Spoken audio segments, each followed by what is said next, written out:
Hello everybody, this is Anand Raj Anand introducing our channel Sanskar Gurukulam, that is the part of Bhavya Academic Institute, Saketpuri Godda Jharkhand.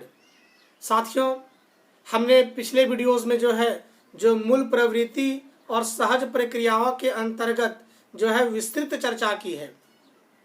तो आइए हम उसी कड़ी को लेके आगे की ओर आते हैं और इससे संबंधित जो सवाल हैं उसको हम परिचर्चा करते हैं।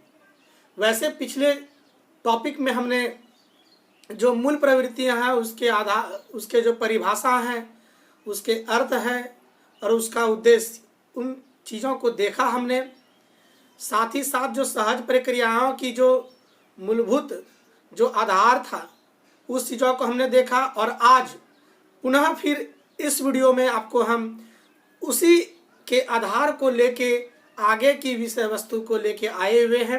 हम शुरू करने से पहले हम सभी अपने जितने भी शिक्षक जिज्ञासु हैं, मैं उनसे यह रिक्वेस्ट करूंगा कि हमारे इस वीडियो को ज़्यादा से ज़्यादा लोगों के बीच में पहुंचाएं, ताकि हमारे अंदर की जो मानव कल्याणकारी जो भाव है उनके तक हमारा पहुंचे और वो ज़्यादा से ज़्यादा लाभान्वित हो सके और अपने जो जीवन है, जो जीवन की लक्ष्य जो उन्होंने तय कर रखा है, उसके लक्ष्य को प्राप्ति करने में हमारा जिस तरह से सहयोग होगा उनके तक पहुंच पाएगा। तो चलिए स्टूडेंट, समय को देरी ना करते हुए, समय को बर्बाद ना करते हुए हम लोग आते हैं डायरेक्ट विषय वस्तु पर। Let me talk about the related theory of basic instinct. Let me some discussion about the theories of और the principle of basic instinct। तो आइए हम लोग एक एक करके सिद्धांत को देख लेते हैं। जैसे कि पिछले जो टॉपिक में हमने इनकी पूरी चर्चा की थी, है ना।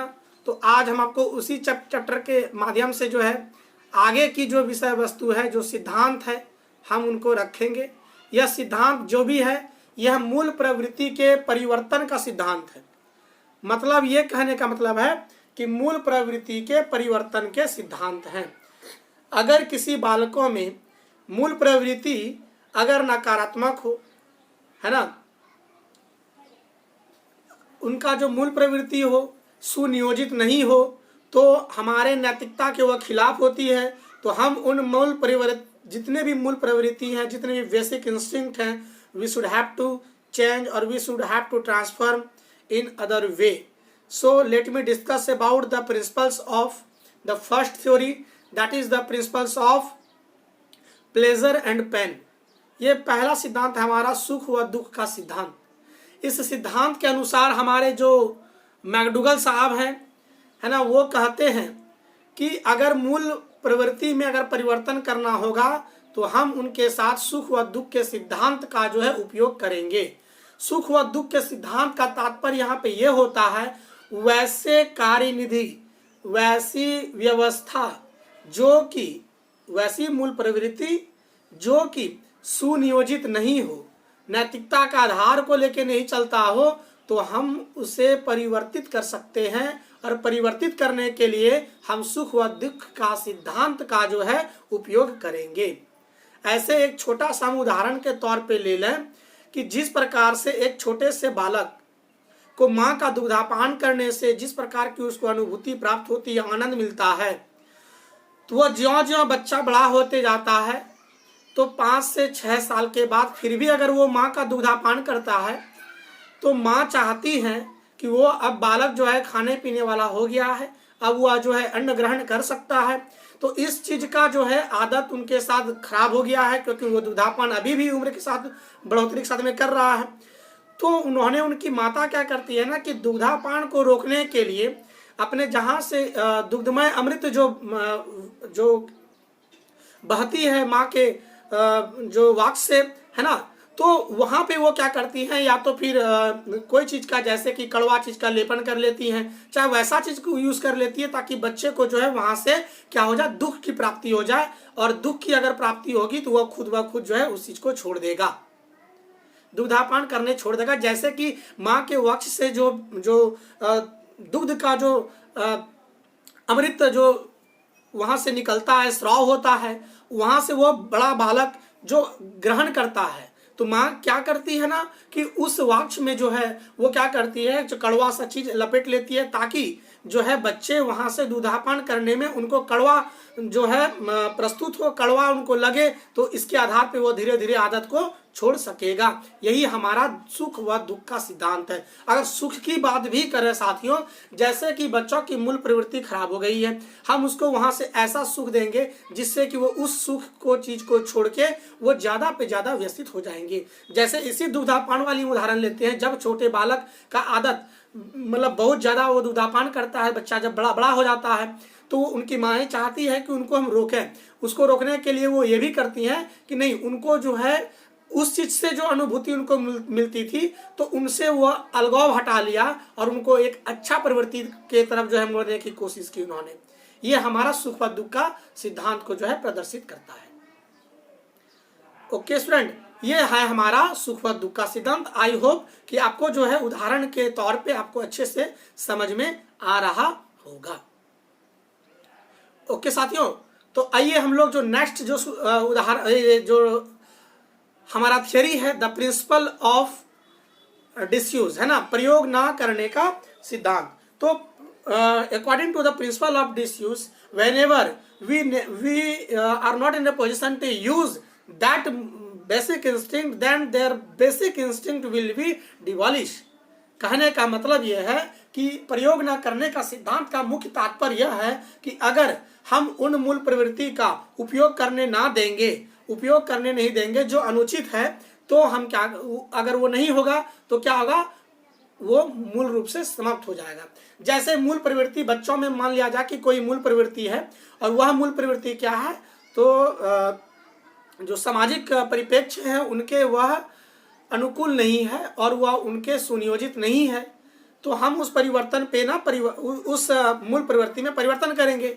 तो हमारे मैकडूगल सर का कहना है ना, विलियम मैकडूगल का कहना है कि प्रयोग न करने का सिद्धांत अगर हम उपयोग कर लेंगे तो वहां से वो क्या हो जाएगा, उसकी मूल प्रवृत्तियां जो सुनियोजित नहीं थी वो समाप्त हो जाएगी, है ना। एज फॉर एग्जाम्पल लेते हैं, एक बालक, है ना, एक बालक को मान लिया जाए कि अपने घर पे रहना ज्यादा अच्छा लगता है और घर पे रह के जो है खेलना सबसे ज्यादा अच्छा लगता है। तो वहां पे क्या करेंगे, ये प्रवृत्ति को हटाने के लिए हम क्या करेंगे कि उन बच्चे को जो है स्कूल में दाखिला करा देंगे और वैसे वातावरण से जब उनको दूर रखेंगे तो वो उनको उनका जो यह प्रवृत्ति है बच्चों के साथ में ज्यादा से ज्यादा खेलने का, वो प्रवृत्ति छूट जाएगा।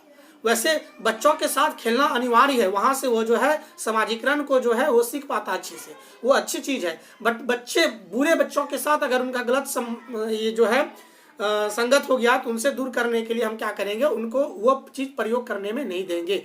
जैसे छोटा सा एक उदाहरण है, एक बालक को अंगुली चूसने का जो अंगूठा चूसने का जो सकिंग ऑफ देयर थंब, है ना, तो वो बहुत ही मूल प्रवृत्ति उनके अंदर पाई जाती है। वो हमेशा जो है, ये हमारे जो सिगमंड फ्रायड भी है साइकोसेक्सुअल थ्योरी में भी वो कहते हैं, है ना स्टूडेंट, साइकोसेक्सुअल थ्योरी में भी वो कहते हैं कि स्टूडेंट होता क्या है वास्तव में, कि जो भी उनके साथ जो समस्याएं आती है ना, जो कि the problem related to the psychosexual theory, है ना, साइकोसेक्सुअल थ्योरी के आधार पर अगर हम बात करें तो बच्चे अंगूठा चूसना भी वो काम प्रवृत्ति को प्रदर्शित करता है। वैसे मैं अलग से एक वीडियो बनाऊंगा साइकोसेक्सुअल थ्योरी पे, वो बेहतरीन वीडियो होगा और शायद इसके बाद ही जो हम वो टॉपिक लेके आएंगे साइकोसेक्सुअल थ्योरी, सिगमंड फ्रायड का 2-3 थ्योरी जितना भी है, साइकोएनालिटिकल थ्योरी, वो सारे थ्योरीज को लेके हम आपके साथ आएंगे और अच्छा ही लगेगा।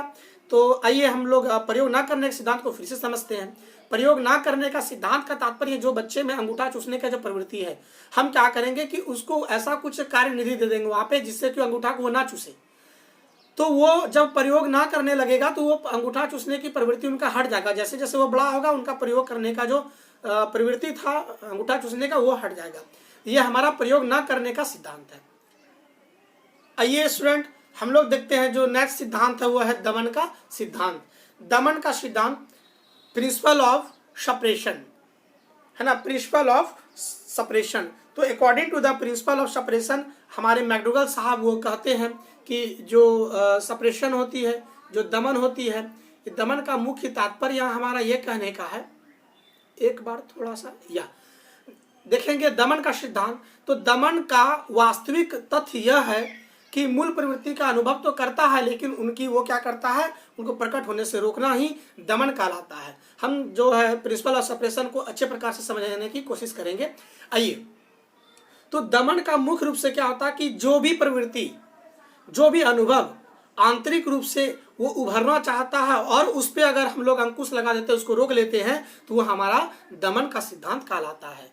दमन के सिद्धांत का मूल रूप से तात्पर्य है मनोभावों को रोकना। इस मनोभाव को, इस व्यवहार को रोकने के लिए शिक्षक और अभिभावक बच्चे को डांट के, फटकार के, है ना, फिजिकली टॉर्चर करके उस चीज को वो रोकते हैं, तो वो दमन का सिद्धांत कहलाते हैं। लेकिन दमन का सिद्धांत का ये भी कहना है कि अगर हम उसके प्रवृत्ति को रोकेंगे तो वो कुछ समय के लिए तो शांत रहेगा, लेकिन जैसे ही उनको स्वतंत्रता की प्राप्ति होगी तो वो जो है बढ़ चढ़ के उसमें और भी ज्यादा हिस्सा लेगा और काम को ज्यादा करने की वो कोशिश करेगा। जैसे एक छोटा सा उदाहरण लेते हैं कि मान लिया जाए उनको जो है अपने दोस्तों के साथ में जो व्यतीत करने में समय बहुत अत्यधिक अच्छा लगता है, तो अब उनके गार्जियन क्या करते हैं ना कि उनको रोकना चाहते हैं कि नहीं, अब तो आपको जो है बच्चे लोगों के, अपने दोस्तों के साथ में, बुरे दोस्तों के साथ में नहीं खेलना है। अब नहीं खेलना है तो बच्चे को क्या करते हैं, उनकी माँ जो है, चलिए गर्मी के दिन है, वैसे आप लोग भी किए होंगे, तो गर्मी के दिन में याद होगा आप लोगों के साथ में कि मम्मी लोग रोक देती होगी, समर वैकेशन हो जाती थी स्कूल में, तो अब जो है आपको खेलने के लिए जो है ज़्यादा से ज़्यादा समय मिल जाता था। और जो होमवर्क मिलती थी, तो होमवर्क जो देने जिसमें स्कूल में दिया जाता था, सप्ताह भर पहले से होमवर्क जो है गर्मी छुट्टी का दिया जाता था, तो सप्ताह भर में ही हम लोग खत्म कर देते थे। और उसके बाद क्या होता था कि जो समर वैकेशन होता था तो उसमें फुल्ली एंजॉय करते थे। टीचर्स का तो डर रहता नहीं था, इसलिए टीचर्स का डर नहीं लगता था क्योंकि होमवर्क तो हमने पहले से ही कंप्लीट कर रखा था। अब दिन भर जो है सुबह से निकलते थे खेलने के लिए और सुबह से लेकर शाम तक क्रिकेट चलते रहता था, बिना खाए पिए दोस्तों के बीच में क्रिकेट चलते रहता था। आप लोग भी करते होंगे। तो याद है कि हमारी माता लोग क्या करती थी, हमारी माँ क्या करती थी कि गर्मी के दिन में लू बच्चे को ना लग जाए तो घर पे हम लोगों को बंद कर देती थी। लेकिन उतना ही अच्छा था क्योंकि हम लोगों ने मैच लेके रखा था, कहीं पे 50-50 रुपीज़ का मैच हुआ करता था हम लोगों के समय में। उस मैच का कैप्टन हम हैं। अब सारा बच्चा जो है रोड पे आ जाता था और मतलब घर के बाहर में आके जो है थोड़ा थोड़ा सीटी मारता था ताकि जो है हमको पता चल जाए और फिर हम उनके पास पहुंच जाएं और फिर जो है अपनी कैप्टन की भूमिका निभाते हुए मैच खेलने के लिए पहुंच जाए। लेकिन करते क्या थी, माँ तो गेट लॉक कर देती थी अंदर से। अब कैसे जाए, मैच भी खेलना अनिवार्य है ना, तो फिर हम लोग ना वेंटिलेटर से कूद के जाते थे खेलने के लिए और जब खेल के आते थे तो फिर उतना ही घर पे बात सुनना पड़ता था। तो कभी कभी तो ऐसा होता था कि हम लोगों को ऐसा वेंटिलेटर, पता चला माँ को कि नहीं वेंटिलेटर से बच्चा कूद के भागता है तो वेंटिलेटर को बंद कर दिया जाए। तो देखिए ये मेरा क्या है, दमन का सिद्धांत है। अब जिस दिन गलती से अगर माँ और बाबूजी अगर घर से किसी तरह बाहर चला जाए, उस दिन फुल्ली फ्रीडम को फील करते थे और सुबह से 5 बजे से लेकर 7 से 8 बजे शाम तक रात तक खेलते रहते थे। खाने पीना खाए, जो मिले खाए, ना मिला तो भी ठीक है, लेकिन क्रिकेट खेलना है, ये संभव था। तो कहने का तात्पर्य यहाँ से कि देखिए दमन तो उन्होंने करने की कोशिश किया, लेकिन जिस दिन हमको स्वतंत्रता मिला उस दिन हम ज्यादा से ज्यादा और भी उससे बढ़ चढ़ के जो है हमने हिस्सा लिया। ओके स्टूडेंट, ये सारा चीज है। तो आपको दमन का सिद्धांत समझ में आया होगा। तो दमन का सिद्धांत में दमन तो करेंगे ही, लेकिन ये दमन ज्यादा टिकाऊ नहीं होता है क्योंकि जब भी उसको फिर स्वतंत्रता मिलेगा तो वो ज्यादा से ज्यादा उसे बढ़ चढ़ के हिस्सा लेगा और वो कार्यनिधि को भली भांति और भी अच्छे प्रकार से कर पाएगा। दमन का सिद्धांत, निषेध का सिद्धांत और विरोध का सिद्धांत और मार्गीकरण का सिद्धांत करीब करीब सेम है। एक एक करके आप समझेंगे और भली भांति समझने की कोशिश करेंगे। दमन के सिद्धांत में क्या करते हैं हम, तो इसमें से हम दमन करते हैं, उनको सप्रेस करते हैं। क्लियर है यहाँ पे। अब अकॉर्डिंग टू द जो हमारा जो सिद्धांत है निषेध या निरोध का सिद्धांत, द प्रिंसिपल ऑफ इनहिबिशन, है ना। निषेध या निरोध का सिद्धांत क्या कहता है कि इस निषेध या निरोध के सिद्धांत में इसका मूल प्रवृत्तियों में जो परिवर्तन लाते हैं, इसमें से क्या करते हैं हम लोग टोटली उसको रोकने की कोशिश करते हैं। जैसे एग्जाम्पल है कि बालक और बालिकाओं के बीच में विषम लैंगिक भाव होने के कारण दोनों में आकर्षण होती है। हम दोनों को रोकने के लिए अलग और लड़के को अलग और लड़कियों को अलग जो रखने की जो व्यवस्था होती है वो हमारा निषेध या निरोध का सिद्धांत होता है। यहाँ पे उसका जो है उपयोग किया जाता है। वही विरोध का सिद्धांत क्या है? तो विरोध के सिद्धांत में देखिए थोड़ा दोनों सब में हल्का हल्का अंतर है, आप समझेंगे बात को तो ज़्यादा अच्छा लगेगा। तो निषेध के सिद्धांत में हम क्या करते हैं कि निषेध करते हैं, वर्जित करते हैं, हम दोनों को एक दूसरे के पास आने से रोकते हैं, ये हमारा निषेध का सिद्धांत है। वही विरोध का सिद्धांत क्या है, थोड़ा सा अंतर है उसमें। तो विरोध के सिद्धांत में हम विरोध तो करेंगे, कैसा विरोध करेंगे? तो उसके विरोध में जो है उसके बदले में दूसरा मूल प्रवृत्ति को हम लोग जागृत करेंगे। जैसे मान लिया जाए कि बालक और बालिकाओं के बीच में जो आकर्षण का जो एक ब्रिज बना था, उस ब्रिज को तोड़ने के लिए हम क्या किए कि बालक को और बालिकाओं की दोनों के बीच में हम क्या किए, दोनों का जो है दोनों में परिवर्तन चेंज कर देते हैं। जैसे दोनों के बीच में अफेक्शनेशन था, लव था, तो वहां पे हम क्रिएट कर देंगे कैसी प्रवृत्ति?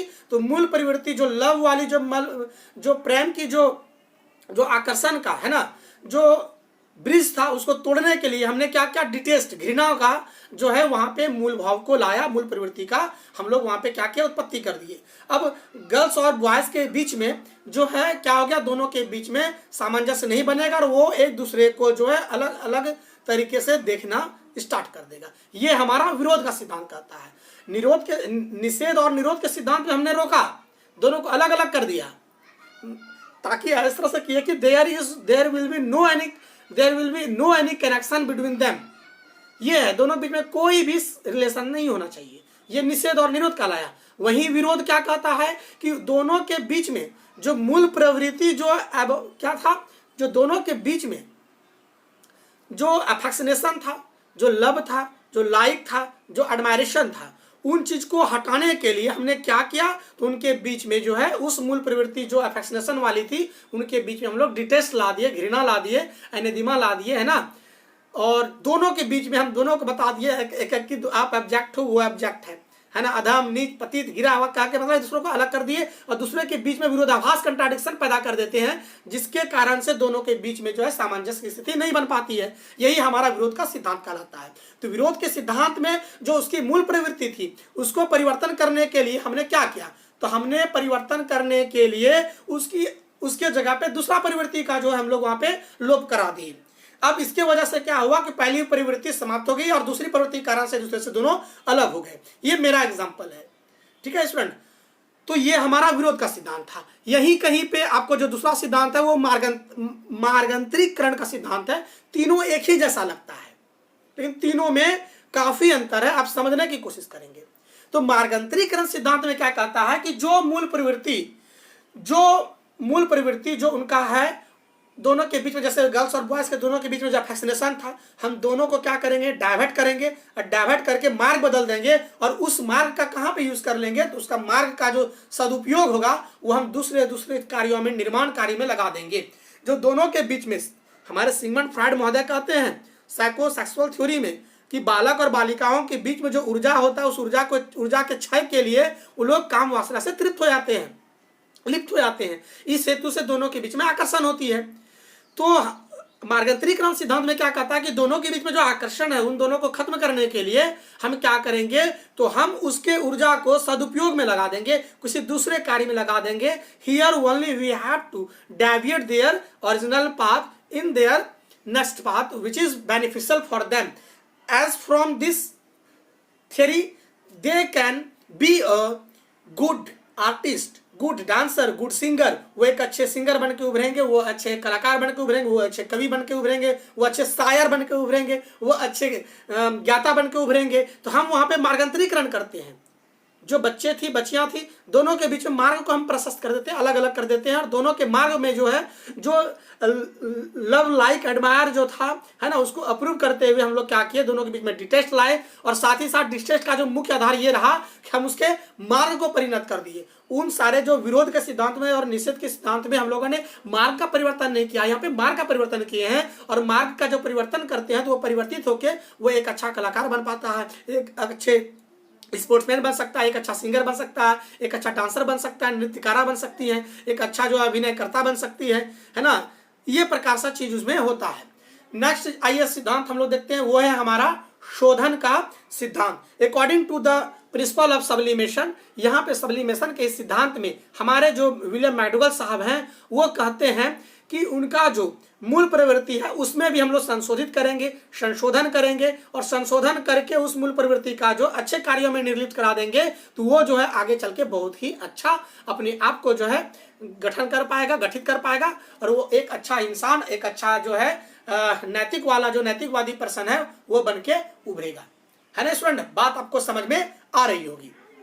ये हमारा शोधन का सिद्धांत है। जैसे एज फॉर एग्जाम्पल लेते हैं शोधन के सिद्धांत में, तो एक बालक पढ़ने लिखने में उतना अच्छा नहीं है लेकिन वो अच्छा मिमिक्री कर लेता है, अपने दोस्तों का अच्छा नकल कर लेता है, अपने विद्यालय में जो शिक्षक है उसका बहुत अच्छा नकल कर लेता है, तो उस चीज को ना सराहना चाहिए, तभी जाके वो अपने जिंदगी में जो है अनुपम को प्राप्त कर पाएगा, और वो लाइफ में उसी कार्य के आधार को लेकर संशोधित जो मूल प्रवृत्ति है उसी को लेके वो जो है एक बहुत अच्छा व्यक्ति बन के उभरेगा, और यही चीज उनके लिए श्रेयस्कर होगा। एक छोटा सा उदाहरण लेते हैं। एक मान लिया जाए एक बालक है, वो कक्ष में जो है शिक्षक का नकल करता है ना, शिक्षक का नकल करता है, तो वहां पे शिक्षक जब देखे उनको कि वो मेरा नकल कर रहा है, तो वहां पे एक शिक्षक को उसको डांटना नहीं चाहिए, बल्कि हम उसको क्या करने चाहिए, प्रशंसा करेंगे उसकी, और प्रशंसा करके बोलें कि आप अच्छे से नकल और भी करो, और भी लोग करो, आप इससे भी आगे बढ़ सकते हो। तो हम वहां से उसको भी जो है क्या करेंगे, तो प्रशंसित करेंगे, और वो उस चीज को लेके आगे बढ़ेगा। ये मूल प्रवृत्ति का भी आधार को लेके हम अच्छे नैतिकता को प्राप्त कर सकते हैं। नेक्स्ट जो सिद्धांत है वो है हमारा स्वतंत्रता का सिद्धांत। वास्तव में जो साथियों यहाँ पे है ना, या थोड़ा सा यहाँ पे जो ये मिस्टेक हमारा हो गया, ये असली नहीं होगा, मैंने बोल बोल के एक्चुअली लिखना होता, हमारे पास टैपिस्ट्री अभी प्रेजेंट में नहीं है ना, जिसके वजह से थोड़ा सा दिक्कत हो गया था, तो ये असली गलत वर्ड लिखा गया यहाँ पे, ये नहीं होगा। तो यहाँ पे जो नील है ना, A.S. नील इसका नाम यहाँ पे था। A.S. नील ने अपने पुस्तक द ड्रेडफुल स्कूल में यह वर्णन उन्होंने किया है कि बालकों को जो है पूर्ण रूपेण स्वतंत्रता दी जाए, है ना। ये मैकडूगल के सिद्धांत नहीं है, स्वतंत्रता का सिद्धांत जो है A.S. नील ने अपनी पुस्तक अ ड्रेडफुल स्कूल में इनकी चर्चा की है, और उनका कहने का तात्पर्य ये था कि जो बच्चे हैं, है ना, जो बच्चे हैं उनको पूर्ण रूपेण आज़ादी दे दिया जाए, और पूर्ण रूपेण आज़ादी देने से जो है अपने अभिवृत्ति, अपनी सोच, अपने विचार को जो है वो ज़्यादा से ज़्यादा जो है अपने आप को पहुंचा पाएगा और अपने सफलता को प्राप्त कर पाएगा। लेकिन वहीं जो है और भी हमारे जो भारतीय मनोवैज्ञानिक है इनका ये कटाक्ष करते हैं कि नहीं, अगर बच्चे को पूर्ण रूपेण आज़ादी दे देंगे तो स्वतंत्रता जो है दूसरे बच्चे के लिए फिर निंदक हो जाएगा, और दूसरे बच्चा के लिए जो होगा एक डिस्टर्बिंग एलिमेंट्स की तरह वर्क करेगा, and then the another boy can't fit for in this theories और इन दिस प्रिंसिपल। एक बालक को तो स्वतंत्रता मिलता है, सबको स्वतंत्रता है, एक स्वतंत्रता दूसरे के अनुरूप नहीं हो सकेगी, और दूसरा बच्चा जो है वो क्या कर पाएगा, तो गड़बड़ उनकी स्थिति हो जाएगी। इस चीज को देखते हुए हम ये कह सकते हैं साथियों कि स्वतंत्रता का सिद्धांत जो है भारतीय मनोवैज्ञानिक के अनुसार, और साथ ही साथ जो हमारे अमेरिकन के जो है, यहाँ तक कि अनिता वुल्फॉग ने भी इनकी जो क्रिटिसाइज अपने बुक में की है। तो आइए हम लोगों ने सारे सिद्धांत को देखा, अब इसी सिद्धांत के माध्यम से जो है हमने कोशिश किया कि जो हमारा जो छोटा सा जो चैप्टर था मूल प्रवृत्ति, हमने उसको लेके खत्म कर दिया है। यहाँ पे चैप्टर में हमारी यहीं पे चैप्टर जो है हमारा खत्म हो जाता है। तो चाहेंगे साथियों कि आप के पास है ना, तो देखेंगे स्टूडेंट, हम चाहेंगे कि आप हमारे जितने भी हमारे मित्र भाई हैं, बंधु हैं, सखा हैं, तो सभी हमारे साथ जुड़ेंगे। और साथ ही साथ देखिए, आपसे कोई हमारा तो कोई मतलब व्यक्तिगत ऐसे संबंध है नहीं, एक संबंध है दूर से कि हम आपके एक टीचर हैं, आपके एक मेंटर हैं, जो हम दूर से आपको जो ऑनलाइन माध्यम से आपके साथ हम पहुंचने की कोशिश करते हैं। साथ ही साथ साथियों, आपसे हम कोई निःशुल्क शिक्षा, हमारा एक ही उद्देश्य है कि हमारा जो मानव कल्याणकारी जो भाव है हमारे अंदर में, वो आपके तक हम पहुंचा पाए, और ज़्यादा से ज़्यादा आप लाभान्वित हो सके, और आप जो है अपने सफलता को प्राप्त कर सकें।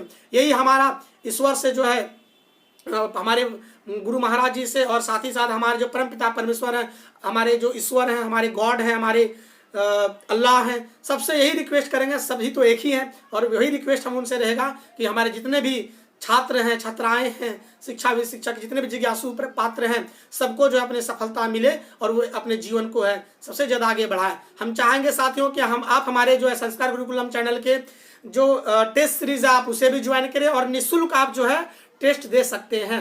ये जो है हमारे संस्थान के तरफ से हमारे सारे फैकल्टी की तरफ से आपके लिए बेहतरीन सुविधा के लिए है, ताकि आप अपने आप को जो है मजबूत बनाएं, है ना, स्ट्रांग बनाएं और बेस्ट बनाएं और अपनी सफलता को प्राप्त करें। तो चलिए साथियों, हम यहीं पे जो है अपने क्लास को यहीं पे रोकते हैं, फिर जुड़ेंगे अपने नए वीडियो के साथ और नए एपिसोड के साथ, उसमें नई टॉपिक को लेके। अगर आपके मन में कुछ है कि विशेष टॉपिक पे ऊपर बात करना है, उस टॉपिक को कमेंट के माध्यम से लिखेंगे, शायद उसी विषय वस्तु को लेके आएंगे, और नहीं तो हम जैसे चल रहे थे उसी चीज को लेके चलेंगे। और नेक्स्ट जो हम सिद्धांत लेके आएंगे वो होगा हमारा सिगमंड फ्राइड का एनालिसिस, साइको एनालिटिकल थ्योरी और साइकोसेक्सुअल थ्योरी, जिसका कि मूल प्रतिपादक जो है सिगमंड फ्राइड है, और बहुत ही बेहतरीन टॉपिक है, उस चीज को हम लेके आएंगे। तो चलिए साथियों, हम यहीं पे जो है आपसे विदा लेते हैं। जय हिंद, जय भारत, जय गुरुदेव।